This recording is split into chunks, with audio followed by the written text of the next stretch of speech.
Today we're going to break down how Google's CEO Sundar Pichai sees this wild, unprecedented moment we're in with artificial intelligence. We're going to get right into his perspective on the boom, the excitement, the potential, and yeah, some of the really big trade-offs we're all facing. So let's start with Pichai's own words, because they really set the stage. He says that even for Silicon Valley, a place that's literally built on hype, this moment feels different. That tells you we're not just looking at another tech trend. This is a fundamental shift. And to put some hard numbers on that extraordinary moment, just look at this. Over $90 billion. That's what Google is planning to invest in AI infrastructure this year alone. Just 4 years ago, that number was less than a third of that. That kind of jump is just staggering, and it shows you the sheer scale of the resources being poured into this thing. Pichai actually puts this all into context for us. He sees this as the latest major inflection point in technology. You have the PC, then the internet, then mobile. He's positioning AI as the clear beginning of the next great transformative era. Okay, so whenever you see that much money flooding into one area, you've got to ask the big question. Are we in a real, sustainable technological revolution, or is this just another massive bubble that's about to pop? Well, Pichai's answer is kind of interesting. He says it's actually both. He argues the excitement is totally rational because the progress is real. I mean, you and I are using it, companies are actually deploying it. But he also admits that, just like the dot-com boom, there are moments of irrational exuberance, a little too much hype, a little too much investment. He fully expects a correction, but he believes the underlying technology is absolutely here to stay. All right, that's the money side. But what about the human side? This leads to the question on everyone's mind. What does all this mean for our jobs? Is AI going to be a helpful assistant, or is it coming to replace us? Pichai frames this in a really personal, kind of surprising way. He compares AI to the first refrigerator his family got when he was a kid.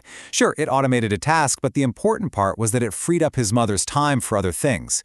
He sees AI in that exact same light, as a tool that gives us back our most precious resource, time. But, and this is a big but, he's not just painting a rosy picture. He's very clear that while AI can be this incredible tool for, say, a radiologist drowning in scans, it's also set to be a huge disruptive force in white-collar industries that we always thought were safe. We're talking lawyers, journalists, even creative jobs.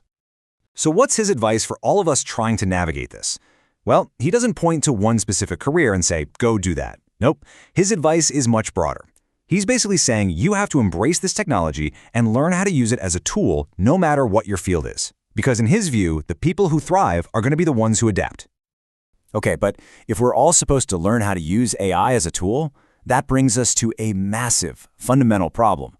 All this potential, all this investment, it all hinges on one simple idea, that these systems are actually accurate and reliable. And that really is the core question, isn't it? The whole value of this technology, whether it's helping a doctor or just answering a search query, it completely depends on whether or not we can trust what it tells us. Because let's be real, sometimes these models just make stuff up. It's a phenomenon they call hallucination, where the AI spits out total nonsense with complete confidence. The results can be kind of funny, like suggesting you put glue on your pizza, or they can be incredibly damaging, like falsely accusing a public official of a crime. And what's really important here is that Pichai is super upfront about this. He says it directly, the models are prone to errors. His message is pretty clear. You have to learn what these tools are good for, but you absolutely cannot blindly trust everything they say. So we've got the accuracy issue. But if we pull the lens back even further, this AI revolution is forcing society as a whole to confront some huge new trade-offs on a global scale. And one of the biggest trade-offs, one you might not even think about, is energy. The projections are just mind-blowing. By the end of this decade, the data centers powering AI are on track to use more energy than the entire country of India. Way more than the whole world's fleet of electric vehicles combined. But here's where Pichai kind of flips the script. He doesn't see this as a choice between AI and the climate. Instead, he argues that this massive new energy demand is actually forcing extraordinary investment into new energy sources, like nuclear fusion and geothermal, that could end up accelerating our move to renewables. And this really gets to the heart of the dilemma for a company like Google. On one hand, you have this intense pressure to be bold, to move fast, to meet demand. But on the other hand, you have this critical responsibility to be careful, to build in safety, to invest in security. It is a constant, high-stakes balancing act. So let's bring this all home. Where is this all heading? What does the actual future that Pichai envisions look like? He points to incredible breakthroughs that sound like science fiction but are already happening. You've got AlphaFold, which is completely changing how we discover new drugs. You've got Waymo, which has made fully driverless cars a normal sight in some cities. This isn't just theory anymore, it's here. And if you really want to wrap your head around the scale of this progress, just look at this number. Mapping a single protein structure could take a PhD student their entire career. AlphaFold mapped around 300 million of them in just a few months. That's a leap in scientific progress that is just hard to even comprehend. And maybe this is Pichai's biggest point in all of this. We're starting to take these miracles for granted. For decades, the Turing test was the benchmark for machine intelligence, and now systems blow past it all the time.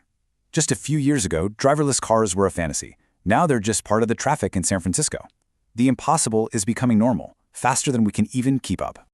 Which leaves us with one final thought, and it's really a question that turns Pichai's advice right back on all of us. This transformation isn't coming, it's here. It's happening right now. The only real question left is, how are you going to learn how to use it?